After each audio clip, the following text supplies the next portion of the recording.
Ayan guys, September 10 this year, ilo-launch na yung Melon. So, nagawa niyo na ba yung mga classes sa Zili?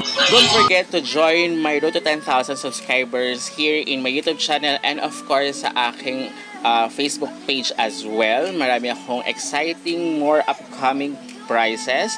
And huwag natin patagalin pa. Pag-usapan na natin ito in 5, 4, 3, 2, 1. Let's go guys!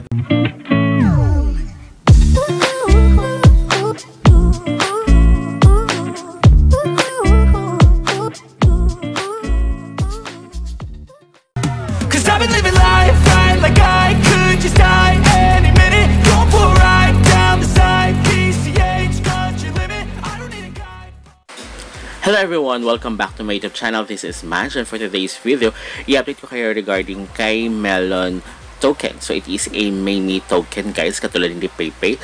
So, ilo-launch na siya by September 10th, 2023. Kung hindi nyo pa nagawa si Melon, meron akong first video about this one. So, you can check that out sa upper right corner of your screen.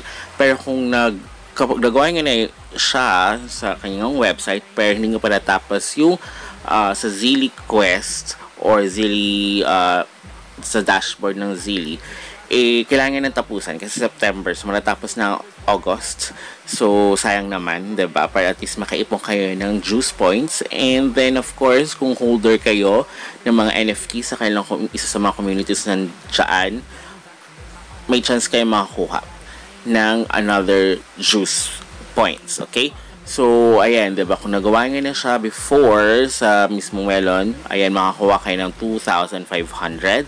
And then, makita nyo yung multiplier nyo here. Kasi tapos na yung ano nila, yung pre-sale something. So, ayan, nasa top 50% ako, 1.2. And then, yung sabi ko nga sa inyo sa mga Zili Quest, guys, kailangan tapusin nyo yan. So, later on, gagawin ko yung quiz. So, ilalagay ko na yan sa aking other channel guys, especially sa Telegram and of course sa aking page, yung mga right answers kung hindi nga pa nagawa yung quizzes guys. So ngayon ko pala din gagawin yung quizzes. And then ayan, ito yung mga multiplier. So purple yung pinakamataas, so 1.3, so nasa gitna ako. Okay, so kailangan kasi mas kung everyday may log in din kasi sa daily connect sa Zili Quest. So make sure na don't forget to connect. And of course, yan, kapag holders kayo, makakuha kayo ng another juice point. So plus 10,000, ang laki, diba? So sayang din yan. Depends yan kung saan kayong naka-hold ng NFT. Guys, for example, kay CryptoPunks, kailangan na siya i-register, mag-login, i-register to follow, and of course, your email, and then kung ano yung wallet na nakakonect dyan, guys. So now, gagawin ko na yung itong quiz sa Zili Quest. Oh my god, nakalimutan ko ito. What is the total melon supply? Ang tagal na kasi, 10 million ba? Or 1, ay, di ata, sorry. Mali ako. D yun, guys. Letter D. Daming 1. So next, how juice you earn for referral? Ayun, nakita nyo kaya 1,500. Letter D. So, mali ako sa una. Pwede nyo naman siya i-try again after a day nga lang. Pero letter D yun, tama yun guys. Mali ako. At to, ayun, sabi ko nga sa pre-sale nila yung pinakamataas, which is purple, diba? Nasa green ako. So, letter B. So, letter B na siya. Ay. How much melon airdrop Melon Pass holders? Letter D, 46,000 Melon token. Correct. Melon Pass supply, letter B, I think B or C ata yun eh. B, letter B, 5555, my favorite number 5. So next, ito si Brox. Halata naman, kasi ano mo si Taylor, di sana diba?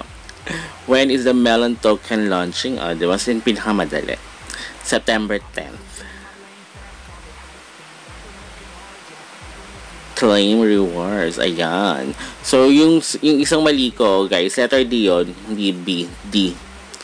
So, ayan, don't forget to follow. So, ito na lang yung kulang ko din, tsaka yung isang isang quiz. But of course, everyday may daily connect naman siya. So update ko na lang kayo guys. So don't forget to do this kasi mamaya mag-bullish siya katulad ni PayPay token, 'di ba?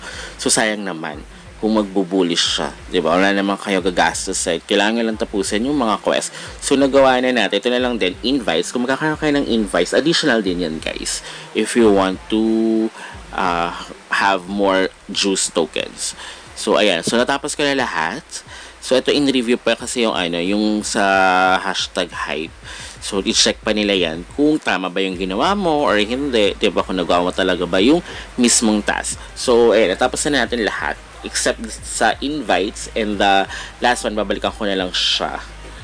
So tsaka guys, kaya tapos nga, hindi naman kagad yan sa mismong Melon dashboard nyo guys. So, after a day yon or 1 to 2 days, or something like that, mag-reflect. Kaya kahit i-refresh nyo siya katulad ngayon, hindi naman kagad yan, mag-a-appear kung may natapos kayong task, ganyan. So, wait nyo na lang after a few days. But of course, mas maganda kung matapos nyo siya before September 10th para at least kung mamaya kasi gawin nyo siya sa September 9, diba? Tapos hindi siya makredit, sayang naman. So gawin nyo na siya as soon as possible. Yun naman yung kailangan gawin nyo. Napakadali lang siyang gawin guys. Kung sa quizzes hindi nyo pa nagagawa, ilalagay ko lang siya sa other channel ko guys. Pero yung sa number 1, letter D yun, ano lang ako nawala lang ako sa sarili ko. Hindi siya letter B, hindi siya 10 million, 1 billion, something like that. So, until next time guys, update ko na lang kayo kapag mayroong another update. Goodbye!